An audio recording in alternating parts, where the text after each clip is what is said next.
Welcome to another episode of Life in Bali. Life in Bali is a presentation of Cuke Audio. I'm DC Puba of Cuke Audio and Cuke Archives, coming to you from sleepy Sanur with Dogat Bandita and Feline Cuchita, and with dear lovely Katrinka, who just arrived a few days ago from America.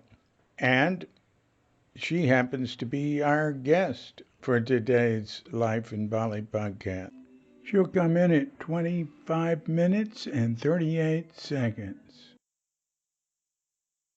I pray that you and yours are safe and comfortable and not suffering economically and able to get out and do what you want within the restrictions of the universal precept of do as little harm as possible.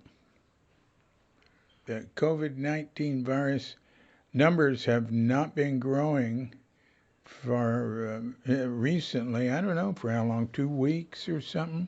It's more than leveled off.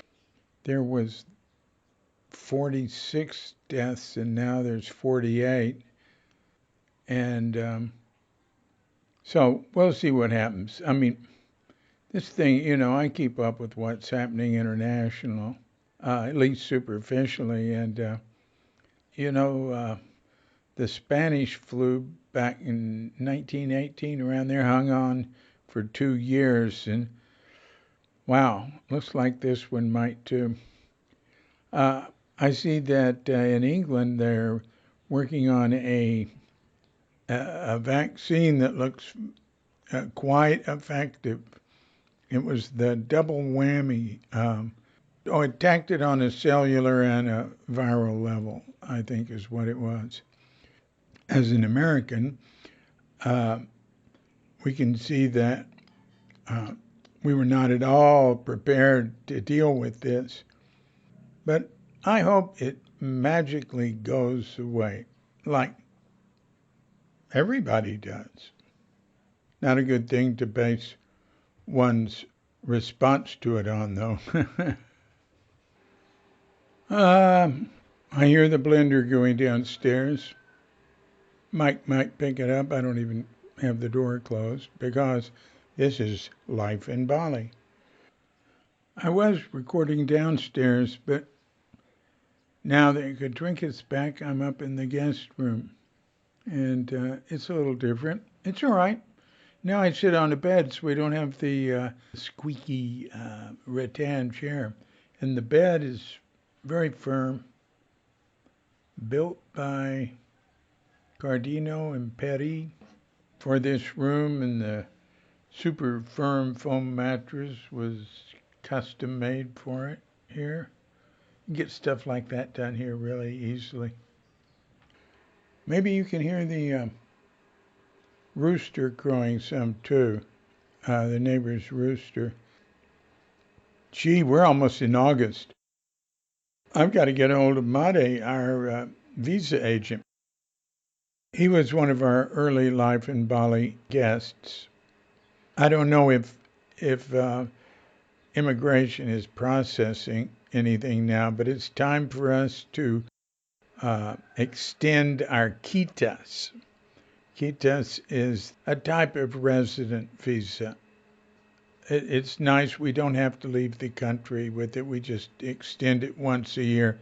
Now, Made has started his own company. He's still working with the company he was working for, but he's going to be a little cheaper than that is. However, if we change agents, in other words, go from him representing some company, which I never really knew about until he just mentioned it, to him, his private company, we have to leave the country.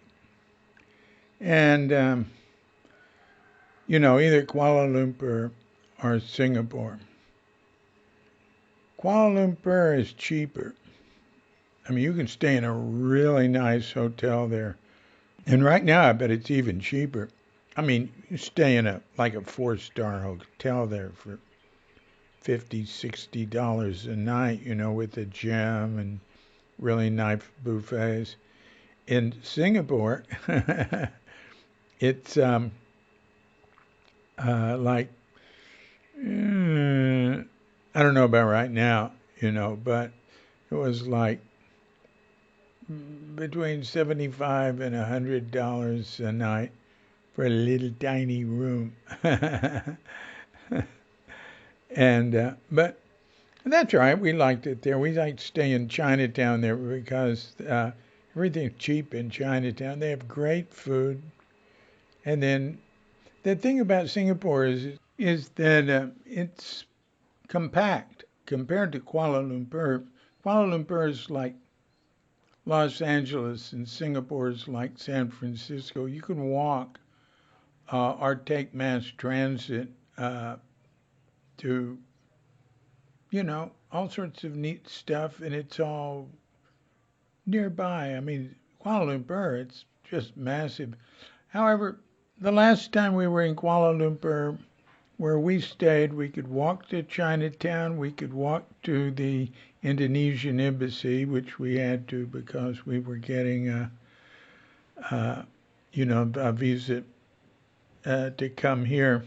And you got to go there and stay a few days. Now, in Singapore, a lot of people here, they fly to the airport and they get there, and, there's a company that will process their visa, and they can be out in a few hours and come back. But we don't want to fly to Singapore and come back in a few hours. It's like going to Singapore is such a relief. I mean, it's like going into civilization. It's so neat. And there's so many things to see and do. And it's modern and efficient and clean and extremely well run.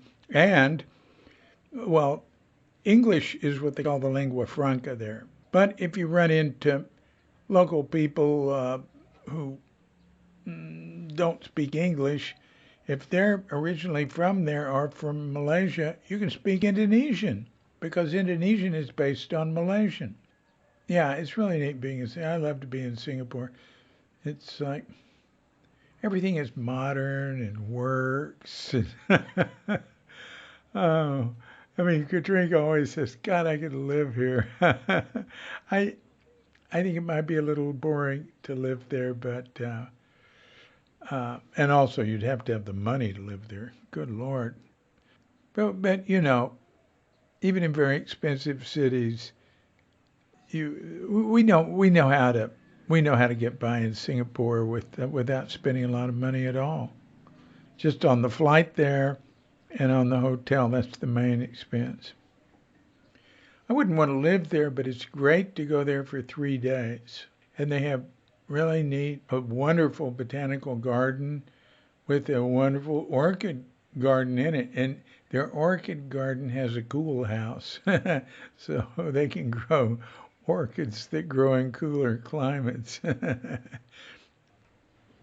But it's fun to be in for a few days. And neat food in Chinatown and neat food elsewhere. We always go to the river once, and that's sort of the most touristy place. But it's fun to be there, and it's great to walk around. It can be very hot there, and I was just reading they're having a lot of dengue there now, so don't want that. So it's time for our special guest, Katrinka McKay, my beloved wife, and I'm going to call her. We're practicing social distancing. And anyway, the phone is the best way to have a guest because we're on different tracks and it's really much easier to edit than if what you're saying is overlapping on the same track. This way, like I can do it with Skype, MP3 for Skype, and also I have a thing called Call Note, and it'll do Facebook. This way, like if somebody's talking and I want to throw in a note where they're talking, uh, I can just say something. I can just say a hint to myself because they do a lot more talking than I do. So I go over all what I say, and it'll say, give the name of the book. They're referring to some book, or give the full name of that person. And also, if I talk too much, I can just blank it out, which of course I tend to do. Although I'm careful not to, because the less I talk, the easier these things are to prepare. Unless it's in the prior part of the podcast when it's just me. Let me tell you a little bit about Katrinka. She's she's got a really interesting past, but she she's not like me. She doesn't brag, and I come from Texas, and we were taught to brag, and she's modest, and so she never asserts herself with others or anything, and she's sort of private compared to me. I mean, I'm ridiculously public, but she was born in Manhattan, but she grew up more, I don't know, Connecticut, Long Island, not in the city. And her family goes way back there. She might even be DAR, potential Daughters of the American Revolution. And her mother's maiden name is Sudam, Suydam, and that's Katrinka's middle name, which is a Dutch name. And it sounds a little bit like something Mideastern, right? Well, I think that the origin is from the Moors who came to Holland from Spain during the Inquisition to get away from the Inquisition. And it's, there's place names in New York City for Sudyam. Oops, mispronounced it. Not Sudyam, Sudam. I was misspelling it, Sudym, but it's not. It's Suydam, Sudam. Anyway, it's an unusual middle name. And Katrinka and her father died when she was fairly young. He was hit by a taxi crossing a street in New York City. He was in intelligence in the Korean War, and they moved to. She and her mother moved to San Francisco when she was 17 in 1965. She's been in the hospitality business all her life. And I got to know her a little because she was working in the Sand Dollar in Stinson Beach that was owned by Ken Rand, Yvonne Rand's ex-husband. And I'd known Ken since 66 when I first came, when I met him and Yvonne. They were still together, and their kids, Chris and Hillary. And Ken and I were pretty close, and I lived in Bolinas, so I'd stop at the Sand Dollar and back when I still used to drink, I'd get a shot of Irish whiskey, which I always loved, on my way back to Bolinas. And, would say hello to Marcus, the bartender, or Ken, if he was there, Kendrick Graham. It was a great place, and I'd eat there every once in a while. And Katrinka, she was working there as a waitress, and that was way back, like in around 1980 in those years. I lived in Bolinas, 76 to 85. But she worked in other places. She worked in she started moving up and getting more in managerial jobs. But she was at the Capri in Tiburon. She was at I don't know, someplace in Point Reyes, maybe the station house. And where I really uh, uh, got to know her better was when she managed the Pelican Inn at Muir Beach, the only commercial place in Muir Beach uh, that is, where Green Gulch Farm is. And also, she worked in North Beach at Vesuvio's next to City Lights Books when she was younger. And she said she remembered me from North Beach back in the 60s. I'd go there some. And so we'd see each other off and on. And then one day, uh, my son Clay and some of his friends, a few of his friends, were, I think there were three of us, maybe some of the kids from Green Gulch. We walked down to the beach, and it was May. That might have been May 1st,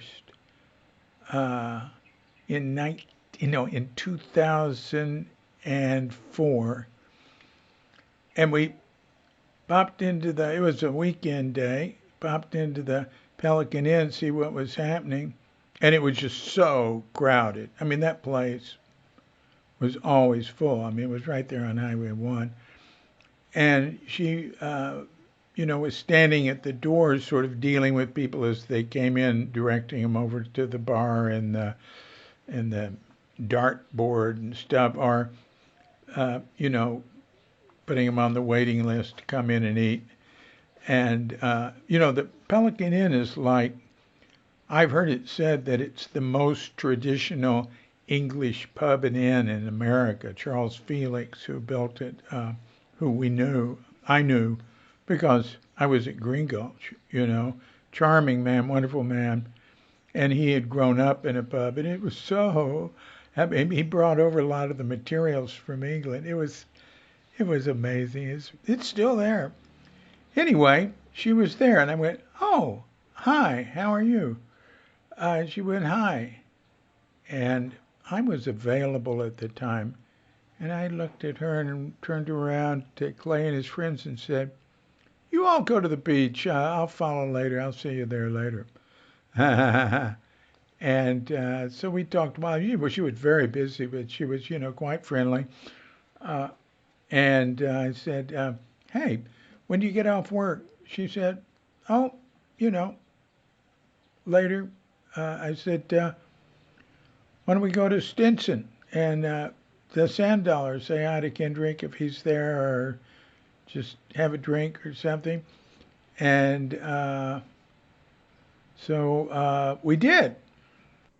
I went, I went and hung out with the boys on the beach and walked back to Green Gulch, and um, I don't know. I guess we went back to Santa Rosa, and then I came back down.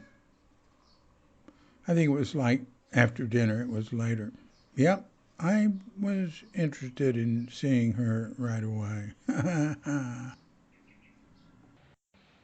And we went to Stinson, and she didn't drink, and I had 2 glasses of wine.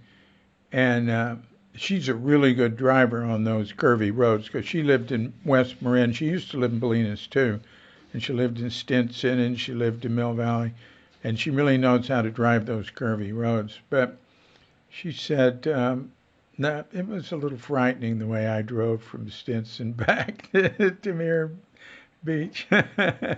Anyway, that uh, I never had a date with another woman or been with another woman since then. And that was May 1st, I believe, because she remembers dates and stuff. 2004. And then we got very close, very quick.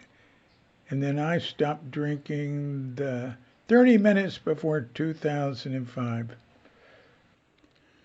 I loved it while Katrinka was running the Pelican Inn, and we were an item because I loved going there. And she was stayed in this beautiful little tiny cabin. It was wonderful on Van Ducci's farm there, which is right, right behind the Pelican Inn. They're the ones who grow all that heather on the hills. I think that's been taken over by the Golden Gate National Recreation Area now. But that was really neat. And then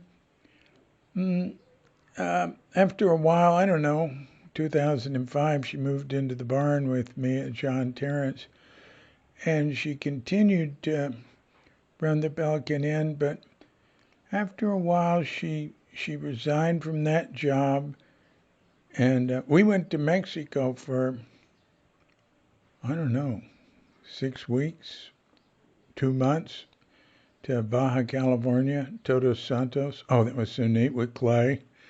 And finally, Elon said, David, on the phone, Clay's been out of school now for 3 weeks. He's missed 3 weeks of school. He has to fly back. Oh, he was so sad, man. He was spending all his time in the ocean. And anyway, so when we got back, she got a job at the Panama Hotel in San Rafael, and that's another super cool place. It always had this Casablanca feeling, and she had a quasi-managerial job there. It was smaller, but it was always busy and wonderful food, and she was in charge of the music program, and that was really neat. And she and I would go listen to groups, especially light jazz groups. So cool, to see if she wanted to sign them up. And some of them would be sort of folky. And I got to know Ramblin' Jack Elliott through that. A really interesting guy who lives in Marshall, on the coast.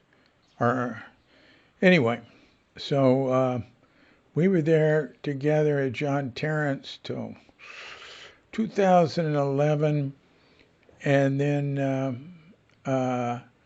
we had a little apartment in San Rafael, and then my mother died, and Katrinka was taking care of her ex-husband, who was in a convalescent home, and he died, and we were free, and we moved to Bali in 2013.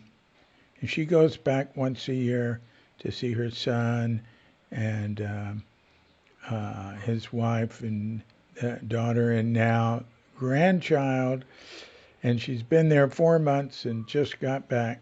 So, and now once again we are reunited. So that's it. So here we go.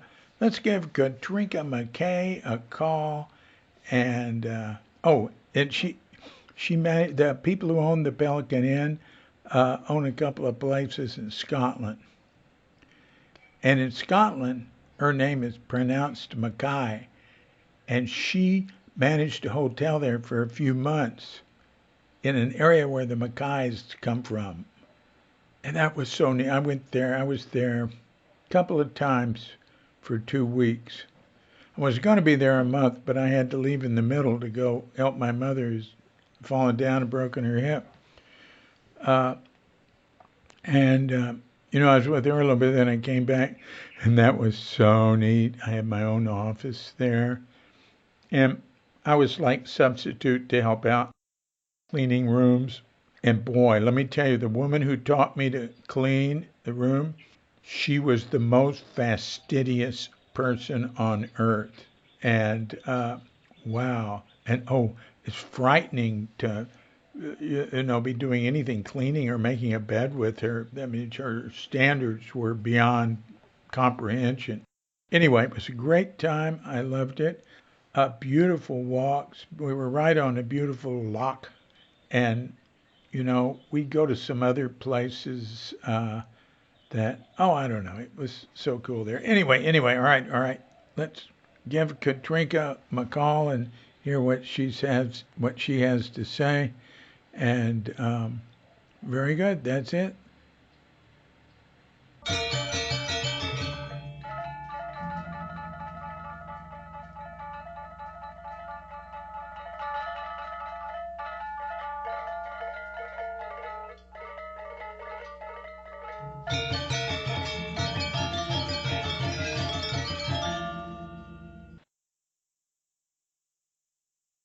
Hello? Hi, David. Oh, Hello. hi. Very good. Good Yeah. morning. Hi. Well, how are you, Katrinka? I am pretty jet lagged, but I'm really good. I'm happy to be home, in my Bali home. Um, I went through so many different time zones and getting back to Bali. It's kind of messed with me a little bit. I saw at least 2 or 3 sunrises and sunsets Huh. on the way. Huh. So, yeah. And how long was your trip? You just came back. What's today? Wednesday. You came back Sunday. I You came back Sunday, yeah, got here Sunday at 3:45. right. And how long was it from your son Seth and his family's door to this door? It was 36 hours travel time plus 7.5 hours transit time in Doha, when I was waiting in the airport for my next flight. So it was a long trip. What time did you and Seth leave? We left Bandon, Oregon. We left Bandon, Oregon about 10:30 on Thursday in the Oh, morning, and we arrived in at San Francisco our hotel near the airport at 8:30 or 9. and and what was the airport like? Well, it was pretty empty. Mm. All airports that I was in. I was in 3. I was in San Francisco, Dallas, Fort Worth, and Doha, and of course Bali. I mean, Bali was like um, a tomb. Uh, Tell about what your seating arrangement and your requirements. Well, for the Qatar flight, they handed each of us like a sanitation packet with face shield, a face mask, hand sanitizer, and for the duration of the flight, we were meant to wear both the face shield and the mask, Wow. which, most people did. Some people didn't. I mean, except when eating and drinking. Um, Uh-huh. And you had 3 seats? I had 3 seats. Yes, indeed. Yep. Yeah, sort of luxurious. Yeah, it was very luxurious. I mean, I was able to stretch out and sleep, especially on the DFW Doha flight because that plane was a little bigger. So the seats were bigger, and more plush, so it was pretty comfy. Hmm. Uh, what was it like uh, arriving in Bali and Denpasar and getting through customs and all that, getting through immigration? It was fine, I mean, I had my paperwork together and I'd had my PCR negative test results and the proof of that. So, they just ask a lot of questions and took my temperature and my oxygen level, which were all normal. And so the first uh, flank of people I had to talk to was the health people. And then they cleared me and gave me some paperwork, and I went to immigration. And then they did some stuff.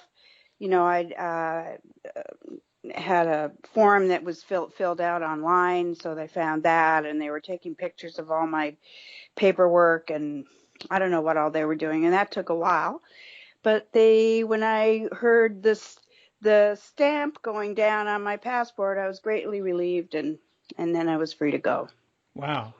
Um, and didn't you have to have some app or something in your I phone? have a health alert card app on my phone, which supposedly they use to track me. I'm not really clear on that, and how much of that they're actually doing. Uh, They're encouraging everybody in Indonesia to get one. Of course, a lot of people don't have smartphones, but well, a lot of people don't have smartphones, and you know, um, the requirements that were posted online for getting back into the country, there were like 7 different things I was supposed to do, and at least 5 forms I was supposed to fill out online. But the information I was getting from people that had already been through was that they're not bothering. There's one particular form that was really important for me to have online, and that's the one that a friend of mine helped me fill out, and I didn't bother with the other ones, and they didn't seem to care. So, oh wow, huh?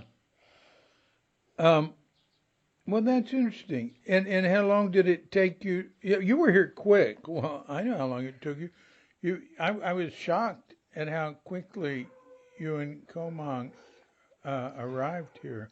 well, there really wasn't a lot of competition for what had to happen. The luggage was already taken off the wheel, and so we didn't have to wait for luggage. We just had to pick up the bags and go. And you were greeted. Yeah. I was very fortunate. My good friend Alice arranged for me to have a VIP treatment, which meant that someone met me as soon as I got off the bridge and walked me through the process, helped me get my baggage, and delivered me to Coleman, our dear Coleman, who picked me up. And it was Yeah. really nice to have him because I was pretty spaced out, and um, it had been kind of a process, getting back here and waiting for the test results in Oregon, in the state of Oregon, where I was. Oh yeah. Tell about that. Well, I had to change my flight. Well, altogether, because of different things, I probably changed my flight like 5 times. And waiting for the test results, the labs were so backed up that the first promise was 3 to 5 days. Well, it was like 2 weeks before I got the test results, and I had to have those. Yeah. Yeah. So you had to rebook your flight because you have to arrive here uh, within 2 weeks of getting your results. Well, that really That's wasn't a correct. problem. Well, that wasn't so much of a problem. Yeah. It just took so long for the results, and um, Yeah.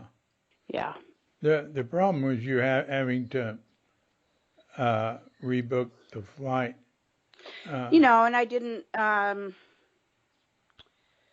Well, I did lose a little money doing that because the flight prices kept going up. So every yeah. time I'd rebook, they'd say, "Oh no, there's no penalty," but then the ticket would be more expensive. It was a However, couple $100 more the expensive. last time I changed, they didn't. They by that time had this policy where you paid the same price. So Uh-huh. Uh-huh. And and you had two flights canceled on you trying to like you were supposed to come back in April. right, yeah, I was supposed to. My return flight was meant to be with EVA, which is a great airline that goes through Taiwan, but Taiwan cut off its international airport for international travelers, so they weren't able to fly internationally, is my understanding of it. So, and I rebooked with them like maybe 2 or 3 times, not understanding or thinking things were going to change, or when they were selling the tickets. But I Yeah. did get full refunds on all Yeah. that. Wow. And so you were only gone 4 months and oh, it's a week or something. Uh, um, uh, what was it like in America where you were? Well, where I was in Bandon, Oregon, is in on the southern coast. It's 90 miles from the California border. It's near Coos Bay, and it's a small town, 5,000 people.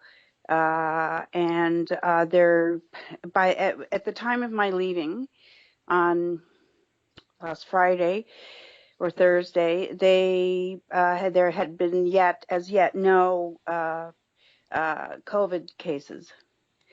Hmm. Coos Bay, they had a few, but not much. So, I mean, that was good. I was in a safe place. Um, yeah. Hmm. So, I mean, Oregon, and Portland's had problems, different places, but when you get outside the metropolitan areas, it's like pretty remote. People are spread out. The pieces of property are big for the most part. And also, Oregon's one of those extreme individualist states. So, um, people, I mean, kind of tend to keep to themselves anyway. hmm. Yeah, no, when you sent me a lot of WhatsApps and Marco Polo's, video messages when you'd be taking walks, which you did constantly, in the woods, on the beach, down roads in the country. And I I don't know if I ever saw another person in any of them. Oh yeah, I can remember like you'd be in the park and there'd be somebody way off somewhere. But Yeah. Um, yeah, I mean, that's absolutely true. The beaches there are,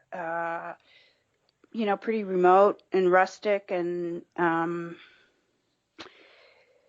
there just weren't a lot of people. I mean, now people are coming back like because it's summer there, so people have, they're going out with their families. There's no longer a lockdown. I mean, there is a mask law. Everybody has to wear a mask, um, even for walking on the street. If there's an opportunity to like run into somebody else or have somebody pass by you closely, you have to have a mask on. In order to go into any store or any enclosed area, you have to wear a mask in the state of Oregon.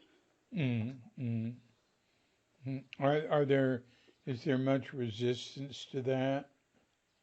Not really, because people, it's a governor's edict, so most people will obey that.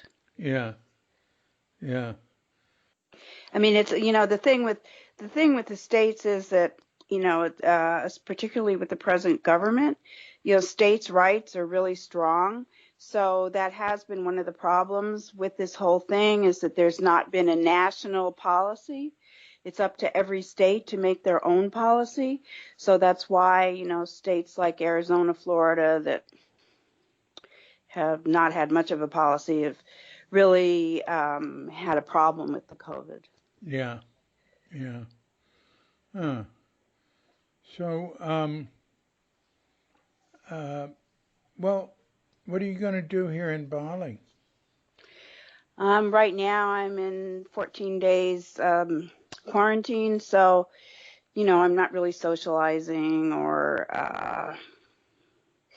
that kind of thing. I have gone out for walks, masked, of course, and staying away from people. Um, so right now I'm not doing much, just trying to rest really, and uh, just get back in my body and where I am and get over the jet lag. Uh-huh. Well, you went for a walk with me. I did, but Huh? you're Which, unavoidable. yeah, Even though you are staying upstairs and I'm staying downstairs, we're adhering to that. So just in case I pick something up, I'm not going to infect you. And it's so far so good. I don't think I have, but we'll know in 11 more days.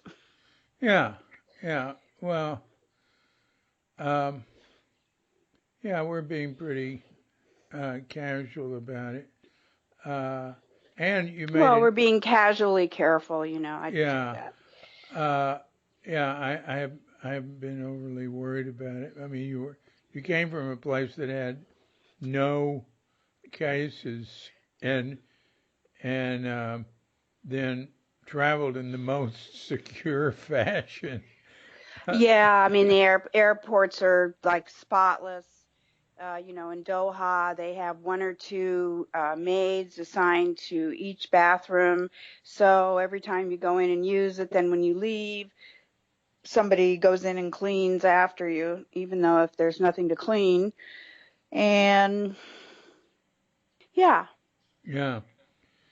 Um, and you made a very nice salad for dinner last. Oh, your salads are so good. Tell what was in the salad. oh, it's just mixed greens, mango, cucumber, and a little feta cheese. It was, Oh God, so good. And then uh, you make the best pizza in the world, and that was a very simple one. Tell about your eh, pizza. well, let's see. Last night it definitely was a simple one because I today we get the delivery of the um, vegetables and stuff. Fortunately, here on Bali, we have um, some great online organic vegetable places, and then they deliver the next day. In fact, somebody might be here now. Um, so yeah. Anyway, so last night it was just the multi-grain flatbread or flatbread that we get, and some really good New Zealand cheddar cheese with some tomato on top. Normally, I'd have a lot of spices and onions and different kinds of vegetables and things. Yeah, that was nice. And the crust is so crunchy. I like it. It's my favorite pizza crust. Hmm, Yeah. thank you. So, uh, well, tell us about your experience in Bali. And the experience, in what would you like me to speak of, or what did you have in mind? You mean my experience in Bali in general, or when I'm returning? Oh, no, you've been here. We've been here almost 7 years. So Right. what's it been like? I mean, anything you'd like to point out, or Well, the lifestyle is very, casual, and we live very close to the beach. The water, the ocean water is warm most of the time. Um, it's kind of a flip-flop lifestyle, and I rather like that.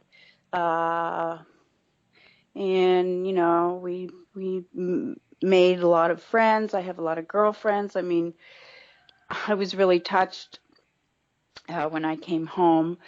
A couple of them had just really decorated the house with streamers and balloons and welcome home, and it really touched me. I almost burst out in tears when I walked in the front door. hmm So there are people here who love me. I mean, I miss my family there. I miss my grandkids, especially my little one, my little Coral May. Um, and you know, so that separation is not what I would necessarily choose, although in a way I have chosen it because I'm here. So, yeah, so yeah. Well, and then we keep hoping they'll come here. That's not easy. it's not easy. They have jobs and homes and to take care of, um, and various things have conspired for that not to happen yet. But more will be revealed. We'll see what happens in the future. Hey, tell about B1 and what you've seen with B1. Well, for many years now, I've been a member of Bali International Women's Association, which is a group of women who do what we can do to benefit the women and children of Bali. So right now there's a big food program going for food distribution to people who are in need, Balinese, because with the single stream tourist economy that's been enjoyed in Bali for a while now, there are no tourists because they're not letting them in. So there's no business. So many people are suffering, and some good has come. They're maybe going back to their family place, their compound in the country, and working on the farm and the rice fields and doing a little fishing. But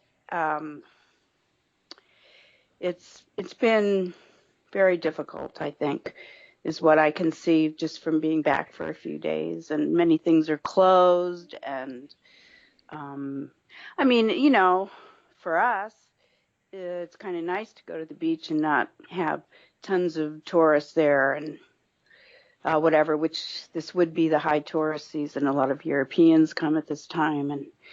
Um, but for the local people who depended on those tourists, um, to feed their families, etc. It's not been good. Yeah.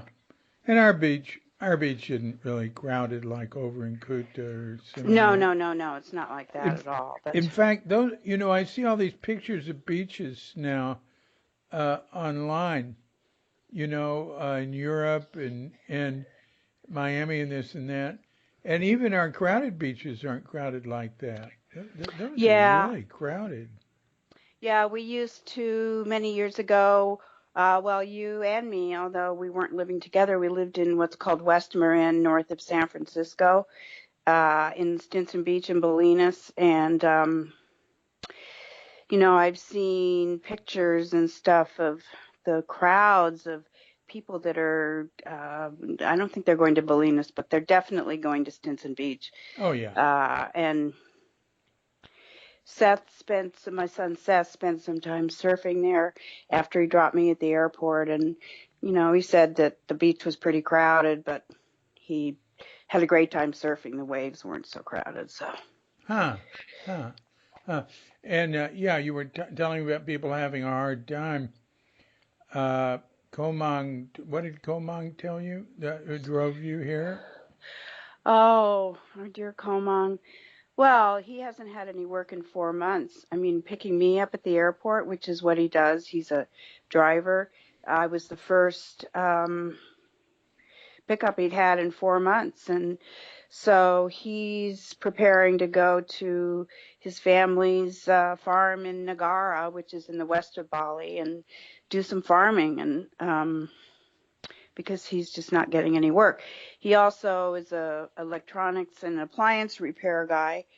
But, the locals, if something breaks or it's not quite working right, they're not spending the money right now on having things Yeah, fixed. So, yeah.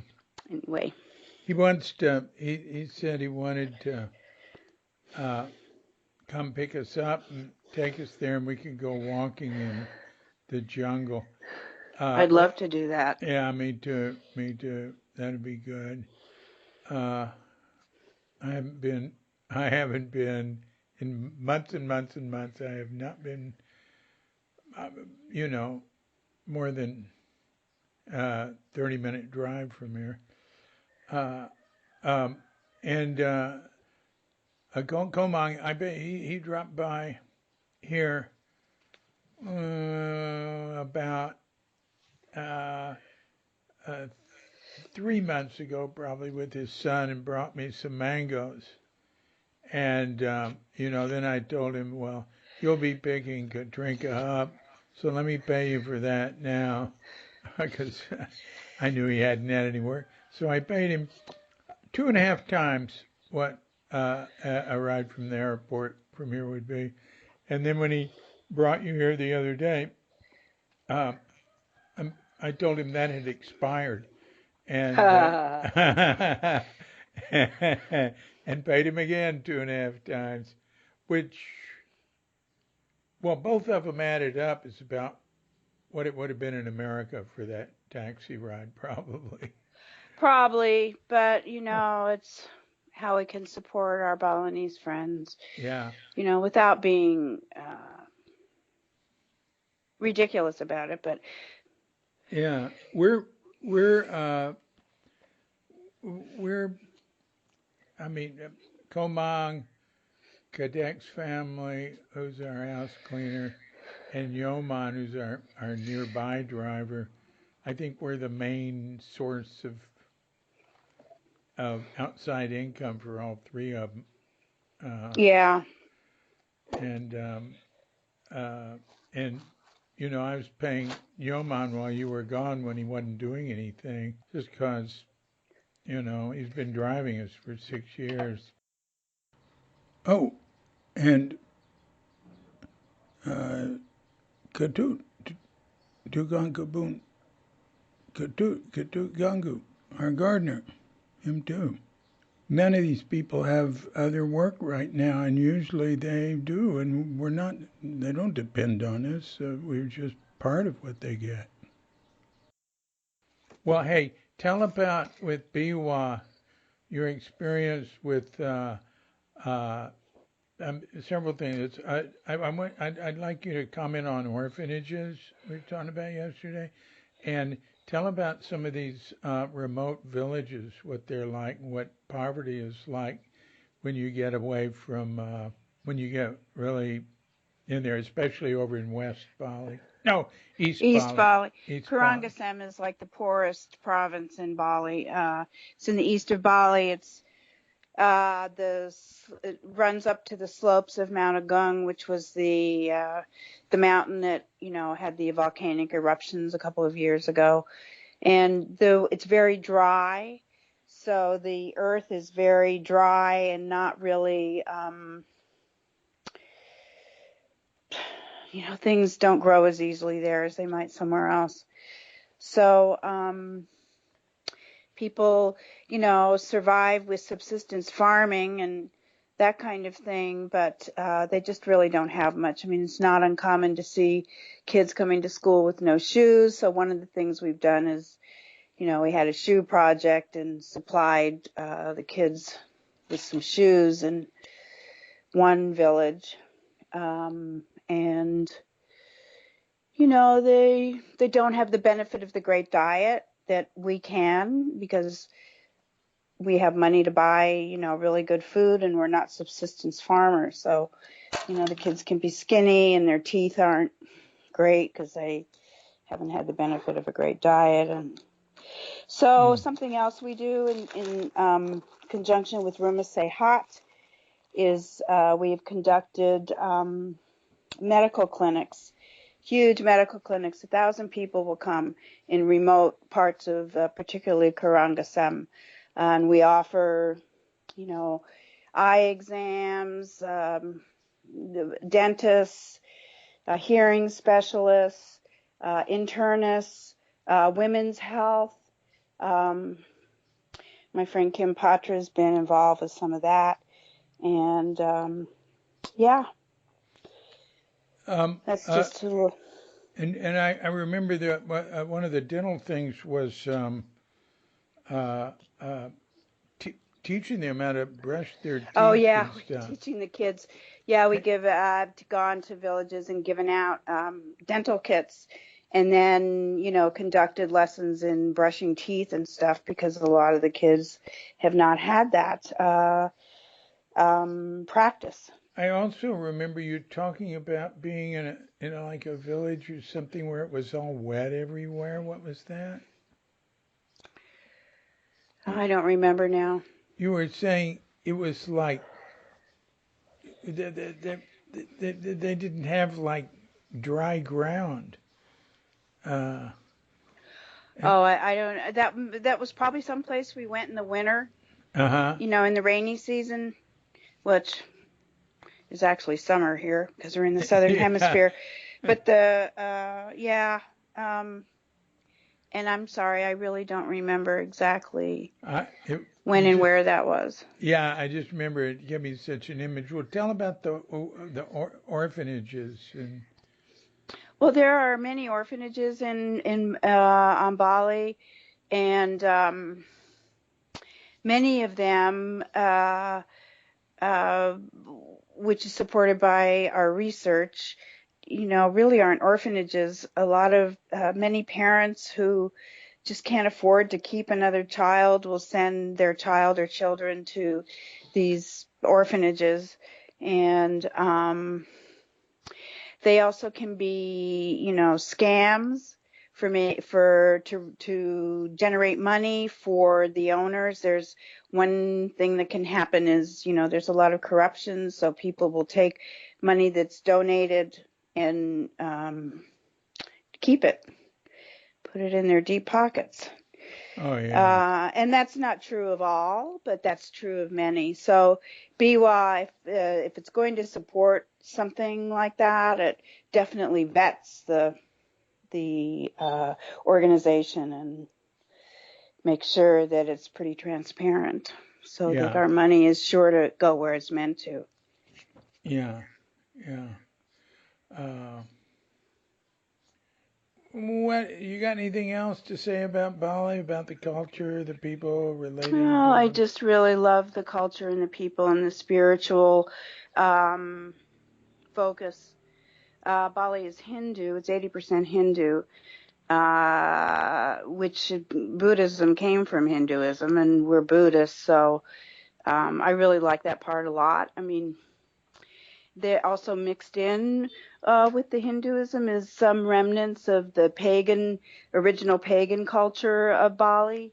So they have a lot of beliefs in spirits and many gods, although officially there's only one God because the Muslim government Yeah. has made that so. But what happens is probably something a little different in Yeah. many people's belief systems. Yeah. Well, the Bali Hinduism is it was Buddhist before it was Hindu, and it sort of incorporated Buddhism uh, in a way, at least in the. I don't know. I wouldn't say necessarily in the practice. It seems to me the practice is mainly what you were talking about. I'd call it animist, Animist, that's absolutely correct. right? And the Hinduism is we see it in the dances and in the art and all that. Absolutely. But really, what holds them together is putting all those offerings out everywhere, all the Yeah, time. yeah, all the time. Ceremonies and offerings all the time. Uh, there was a guy, and like the woman who sells fruits and vegetables down the street. She has a refrigerator there, and what she keeps in the refrigerator is cold drinks and offerings. Oh, right. Yeah, there's all these bags, and I was there yesterday getting a papaya, watermelon, and some of their local limes. And a guy came up and she pulled out a bag, young guy, and uh, and he was getting these little palm leaf offering trays, a whole bunch of them. And I said, you got a big ceremony coming? Well, Made said he's ceremony. Yeah, I said, yeah, what ceremony is it? A Odolan, like it happens every 6 months in every home. Uh, he said, ceremony every day. Yeah. Well, Bali has been fairly fortunate with its COVID-19, response in terms of there not being, it's not as, there aren't as many cases as there might be. And so some people accredit this to the constant ceremonies and prayers and things like this that the Hindu priests are doing and the people are participating in. And who knows? I don't know. It might help. I like to think so.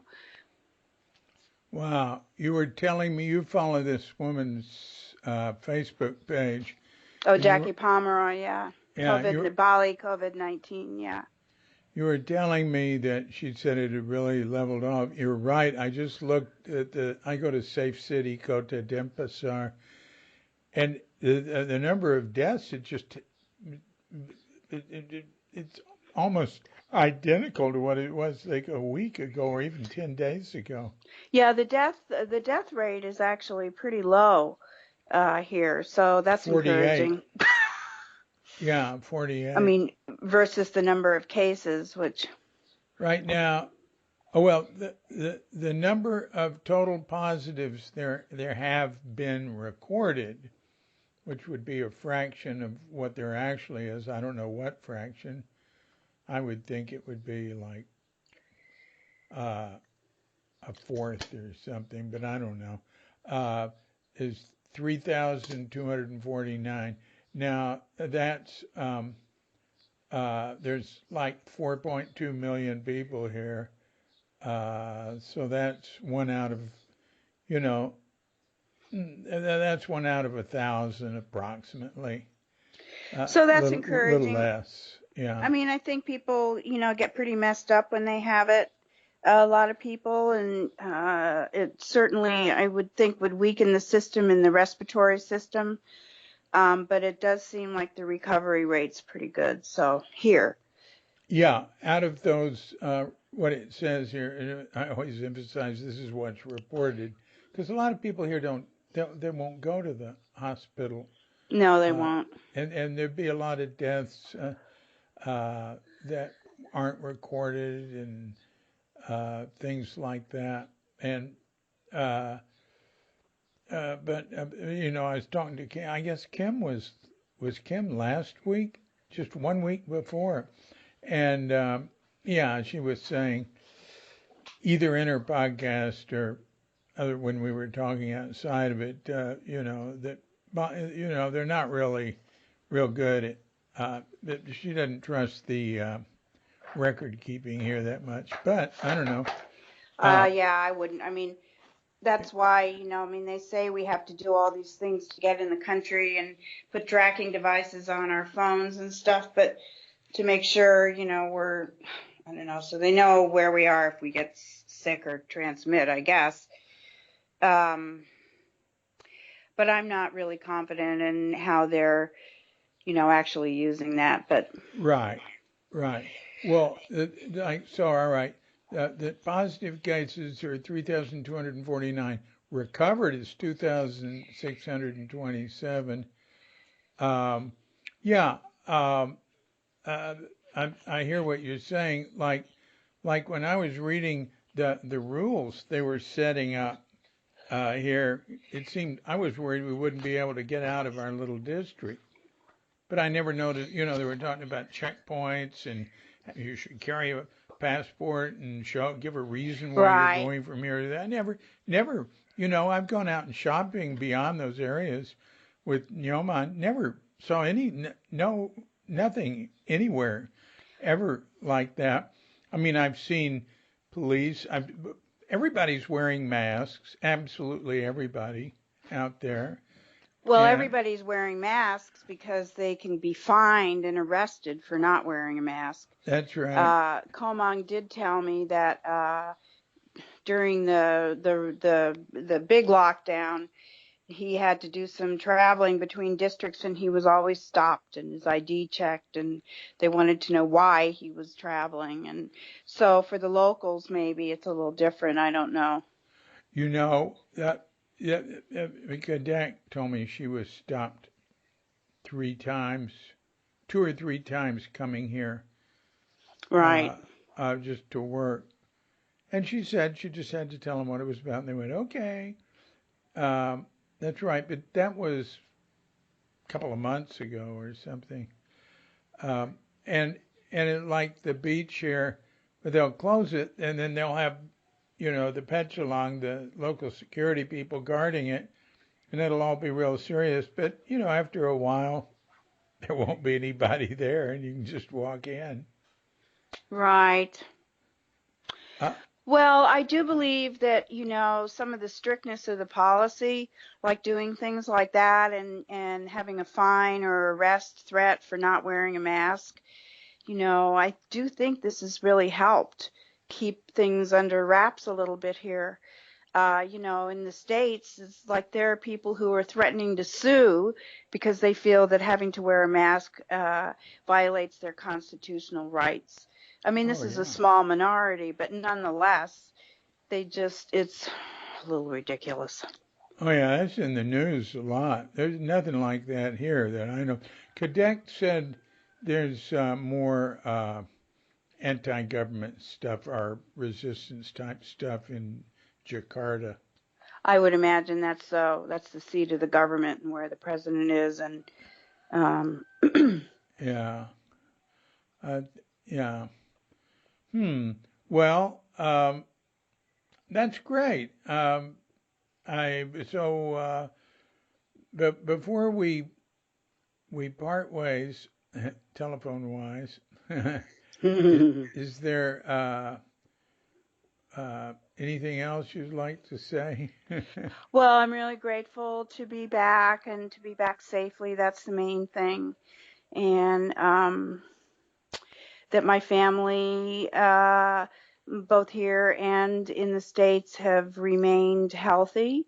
And I just would wish and pray for everyone staying well and taking care of themselves so they can stay well. Yeah, yeah, yeah. Oh, and one thing I would like to point out is that uh, uh, you are a regular. You're a.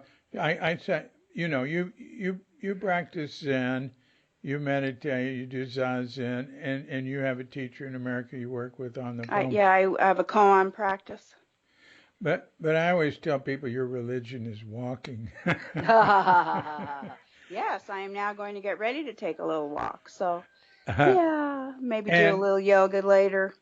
yeah, and you've done a tremendous amount of yoga, uh, an inspiration. Um, Oh, thank you. yeah. Okay. Well, I'll see you downstairs in a minute. Okay, babe. Okay. Bye Thanks a bye. lot. Bye bye.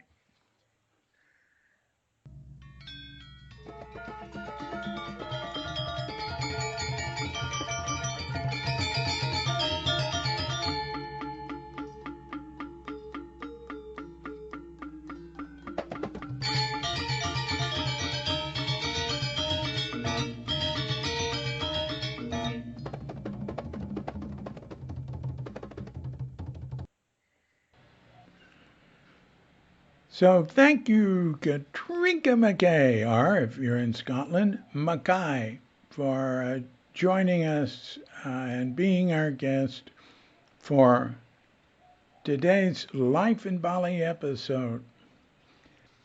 Thanks a lot for joining us. And, Cuke Audio Podcast, there's mainly I'm reading Crooked Cucumber, The Life and Zen Teaching of Shunryu Suzuki now. And those become available on Tuesday with comments. And they can be quite long. The last one was ridiculously long. Uh, and maybe I should split them up if they get that long. And but Monday, Wednesday, Friday, I've been doing mini podcasts that go anywhere from 5 minutes to 15 minutes, say. And that's I'm reading from Zen is right here, teaching stories and anecdotes of Shunryu Suzuki. And then on Saturday, I have a phone chat with the guest from the Zen world, or related, or the Zen Center world, related in some way. Uh, Mainly, I've been focusing on close students of Shunryu Suzuki, Suzuki Roshi. So until we meet again, I'm DC Puba of Cuke Audio and Cuke Archives, coming to you from Sleepy Sanur with Doga Bandita and Feline Cuchita and dear lovely Katrinka.